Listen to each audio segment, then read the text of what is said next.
Heute zeige ich euch eine tolle Möglichkeit der Resteverwertung. Ein Brot aus Altbrot und natürlich mit der selbst hergestellten Hefe.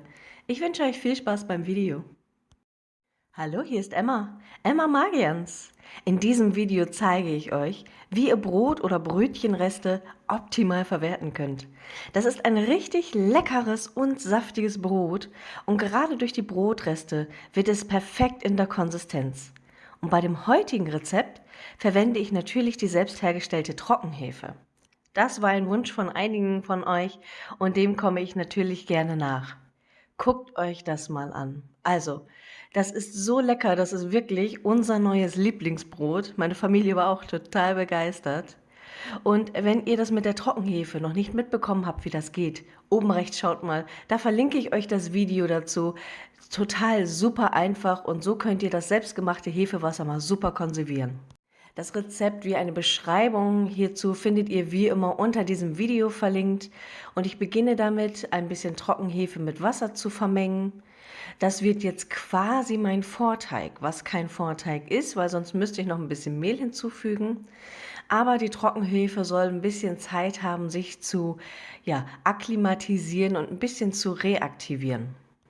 Ich decke das Ganze jetzt ab und lasse es abgedeckt 1 bis 2 Stunden bei Zimmertemperatur stehen. Danach war es das erst einmal. Super einfaches Brot, wie ich gesagt habe. Danach geht es nämlich 48 Stunden in den Kühlschrank. Und währenddessen kümmere ich mich mal um das Altbrot. Hier habe ich noch so ein paar Restscheiben und das gebe ich jetzt in meinen Food Processor. Ihr könnt da auch euren Zauberstab oder irgendwas nehmen und dann so klein wie möglich machen. Manchmal ist es so, hier könnt ihr sehen, einige Stücke waren einfach zu hart. Da war mir das zu riskant, irgendwas kaputt zu machen. Dann lasst die Stückchen so. Das könnt ihr später entweder noch nachpürieren oder sogar so lassen. Ich habe es nämlich mal ausgetestet für euch. So, und dann gieße ich erst einmal das heiße Wasser darüber. Ich habe es aber nochmal umgefüllt. Es war mir ein bisschen zu riskant, das in der Plastikschale zu tun und habe das in meine Glaskaraffe gemacht. Und auch das lasse ich so 1, 2 Stunden stehen. Und jetzt gucken wir uns mal die Trockenhefe an. Ja, hat sich noch nicht so viel getan. Das Wasser ist halt noch ein bisschen mehr aufgesogen. Wir decken es gleich wieder ab. Und ich mache mir vorsichtshalber immer auf meine Sachen, die ich lagere, auch gerade wenn ich mehrere Projekte habe, immer so einen kleinen Post-it und schreibe mir drauf, wofür das ist. So, jetzt hattet ihr 2 Tage Ruhe. Jetzt können wir uns einmal um das Rezept kümmern. Ich habe hier einmal das Weizenmehl, gebe die Trockenhefe hinzu, dann natürlich noch das Salz. In dieses Brotrezept kommt ausnahmsweise mal kein Sirup, Honig oder Zucker hinein. Dann habe ich hier noch das Dinkel und das Roggenmehl, das ich dazu gebe. Schön vorsichtig, dass hier nicht alles so vollstaubt. So, und das war's schon fast. Hier haben wir das Wasser. Das sind insgesamt 425 Gramm. Und übrigens, falls ihr gar nicht mit der Trockenhefe arbeiten wollt, macht euch gar keine Gedanken. Unter diesem Video in der Beschreibung habe ich selbstverständlich auch die Variante gemacht, wenn ihr ganz normal das frische Hefewasser verwendet. Also, alles gut, ihr könnt euch entspannt nach hinten lehnen und das Video weiter genießen. Und wenn doch Fragen sind, bitte einfach in den Kommentare schreiben. Wie ihr wisst, helfe ich euch immer sehr gerne weiter. So, und jetzt habe ich hier die Trockenhefe-Wassermischung, die jetzt dazu kommt. Die hat jetzt einfach 2 Tage lang Zeit, sich da so ein bisschen vorzuaktivieren. Und dann natürlich das trockene Brot. Wie ich gesagt habe, man kann es nochmal nach dem heißen Wasser nachpürieren, wenn da nochmal so Stückchen sind, weil dann ist es ja schön eingeweicht. Das ist aber kein Muss und ihr wisst, ich probiere total gerne aus. Das war jetzt das erste Mal, dass ich dieses Rezept probiert habe und da habe ich gedacht, ne, da lasse ich mal die Stückchen, ich überrasche mich mal, was da passiert. Und tatsächlich, das geht. Also ihr seht dann später in dem fertigen Brot manchmal einfach nur so Scheiben, wo hier und da so dunklere Stücke sind. Hier, da habe ich es euch nochmal markiert. Das war das große Stück, was übrig geblieben ist. Hier beim Mixen könnt ihr das gleich auch nochmal sehen. Und mich persönlich stört das nicht. Das Brot war nämlich überall gleich lecker. Es gab keine Geschmacksänderung dadurch. Also es hat komplett gleich geschmeckt. Da konntet ihr das auch noch mal sehen. Ich mixe das Ganze jetzt ordentlich durch. Nicht zu lange. Wegen dem Dinkel und dem Roggenmehl und dem Glutengerüst bei denen. Decke das Ganze mit meinem Bienenwachstuch ab. Wenn ihr wissen wollt, woher ich das habe, auch das findet ihr unter diesem Video verlinkt. So, schön abdecken. Das bleibt jetzt bei Zimmertemperatur stehen und damit es auch wirklich perfekt wird, machen wir ein bisschen Stretch und Fold. Ihr wisst nicht, was das ist? Kein Thema, ich zeige euch das gerne. Und zwar habe ich den Teig jetzt so ein paar Stunden, so wie es in euren Alltag passt, einfach stehen gelassen. Ich habe irgendwas machen müssen und dann lasse ich das so stehen und dann nehme ich eine Schüssel Wasser, bewässere meine Hand ein bisschen und ziehe den klebrigen Teig so hoch es geht und falte ihn auf die gegenüberliegende Seite. Bestenfalls macht ihr das mit allen 4 Seiten. Ihr könntet auch 2 Hände nehmen. Ich habe halt jetzt nur eine Hand genommen, damit ihr das jetzt besser sehen könnt mit der Kamera. So, und das mache ich alle paar Stunden. Keine Angst, das artet nicht in Arbeit aus. Der Teig mit der selbst hergestellten Hefe braucht ja erfahrungsgemäß jetzt bei Broten so 8 bis 12 Stunden. Macht das einfach so 2, 3 Mal maximal. Das reicht völlig aus. Und selbst wenn ihr das gar nicht macht. Es wird ein fantastisches Brot, kann ich euch wirklich zusichern. Richtig, richtig köstlich. So, zur Seite stellen, wieder ein bisschen warten und dann das nächste Mal. Hier könnt ihr sehen, hat sich immer noch nicht so viel getan. Also ich mache das meistens immer so 2, maximal 3 Mal. Es kommt auch immer auf den Teig an.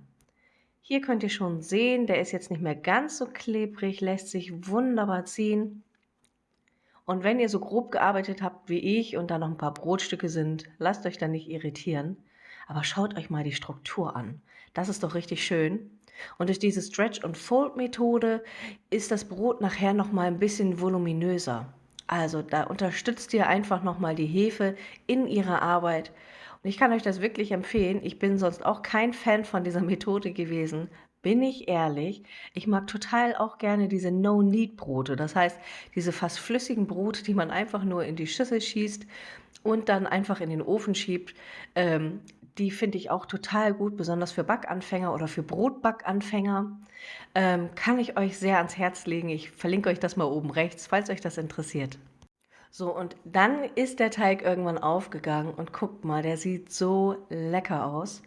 Und das gebe ich dann jetzt auf meine Arbeitsfläche. Der ist ein bisschen klebrig, das heißt, ihr braucht hier noch ein bisschen Mehl. Hier, guckt mal. Oh, richtig, richtig schön. Hier könnt ihr sehen. Also perfekt aufgegangen. Gucken wir, dass wir jetzt mal leckere Brote formen. Aus der Menge des Teiges bekommt ihr 2 Laibe heraus. So, und ich hatte mich gefreut. 2 Brote, super. 1 kann ich einfrieren. Aber ich konnte gar nicht so schnell gucken, wie die Brote weg waren. Also, ich bin gespannt, wie es euch gelingt und natürlich, wie es euch schmecken wird.